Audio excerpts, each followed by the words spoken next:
جولیاں ٹیکسلا کی قدیم ترین یونیورسٹی۔ کہتے ہیں پہاڑوں اور کھنڈرات میں آوازیں ٹھہر جاتی ہیں اور پھر دیر سے ان کی بازگشت ہم تک پہنچتی ہے۔ آج بھی ایسا ہی ہوا تھا۔ میں دوستوں کے ہمراہ ایک عرصے کے بعد ٹیکسلا کی قدیم ترین یونیورسٹی جولیا کے کھنڈرات دیکھنے آیا تھا۔ ٹیکسلا اسلام آباد اور راولپنڈی سے تقریباً 32 کلومیٹر دور واقع ہے۔ اس کا قدیم نام تیکشلا تھا۔ یہ پتھر تراشنے والوں کا شہر تھا۔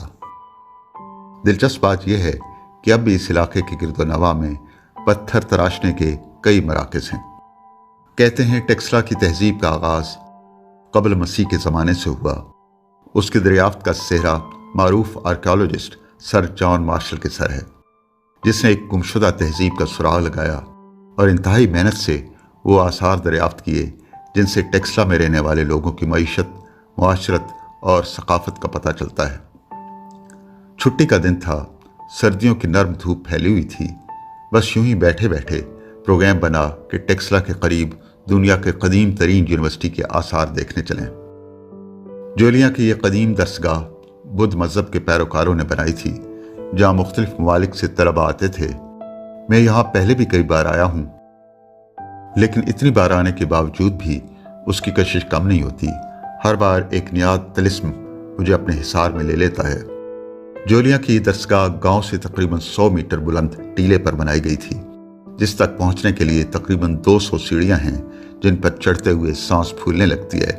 شاید اسی لیے نصف سیڑھیاں چڑھنے کے بعد بینچ رکھے ہیں جن پر کچھ دیر آرام کر کے آگے بڑھا جا سکتا ہے۔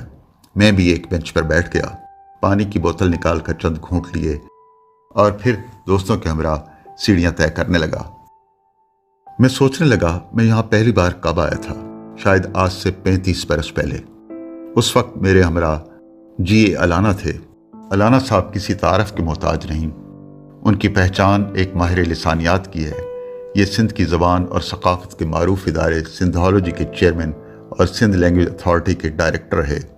علامہ اقبال اوپن یونیورسٹی اور بعد میں سندھ یونیورسٹی کے وائس چانسلر بھی رہے۔ الانا صاحب جیسے متحرک، محنتی اور اپنے کام سے مخلص افراد ہمارے معاشرے میں اب خال خال ملتے ہیں۔ یہ ان دنوں کا تذکرہ ہے جب الانا صاحب علامہ اقبال اوپن یونیورسٹی کے وائس چانسلر تھے۔ الانا صاحب کو زبان، کلچر اور ثقافت سے جنون کی حد تک لگاؤ تھا۔ اس وقت میں یونیورسٹی کے انگلش ڈپارٹمنٹ میں بطور لیکچرر کام کر رہا تھا۔ الانا صاحب نے نہ جانے مجھ میں کیا دیکھا کہ جب بھی وہ کسی پرانی جگہ یا کسی تاریخی مقام پر جاتے مجھے اپنے ساتھ چلنے کو کہتے۔ جولیا سے میری پہلی شناسائی الانا صاحب کی بدولت ہوئی۔ یہ آج سے تقریباً 35 برس پہلے کا ذکر ہے، مگر یوں لگتا ہے جیسے کل کی بات ہو۔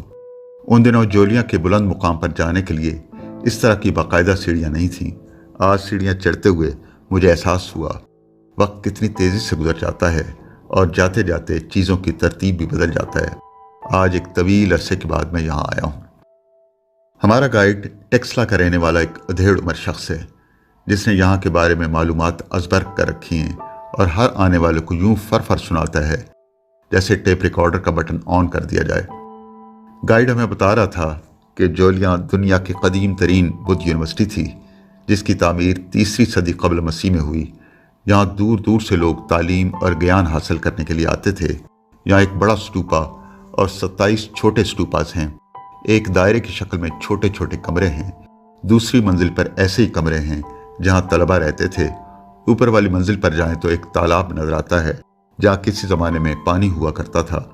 ایک اسمبلی ہال جہاں کبھی اسمبلی ہوا کرتی تھی، کچن، سٹور، چکی اور کچن میں استعمال ہونے والے آلات۔ میں نے جولیا کی درسگاہ کی چھت سے دیکھا، دور درختوں کے جھنڈ نظر آ رہے تھے اور ان درختوں کے درمیان ٹھہری ہوئی خاموشی تھی۔ ہم سب حیران تھے کہ دیواروں کی تعمیر میں استعمال ہونے والے اتنے بڑے بڑے پتھر اتنی بلندی پر کیسے لائے گئے، کیسے ان کو تراشا گیا اور کس طرح جیومیٹری کے اصولوں پر کمروں کی تعمیر کی گئی۔ گائیڈ بتا رہا تھا کہ یہ جگہ بلندی پر تھی، لوگ یہاں زندگی کے ہنگاموں سے دور سکون کی تلاش میں آتے تھے۔ یہ بدھ بخشو تھے جنہوں نے دنیا کو تیاگ دیا تھا اور تنہائی کی آغوش میں شانتی کے متلاشی تھے۔ اس کے بعد گائیڈ کیا کہتا رہا مجھے معلوم نہیں۔ میں سوچ رہا تھا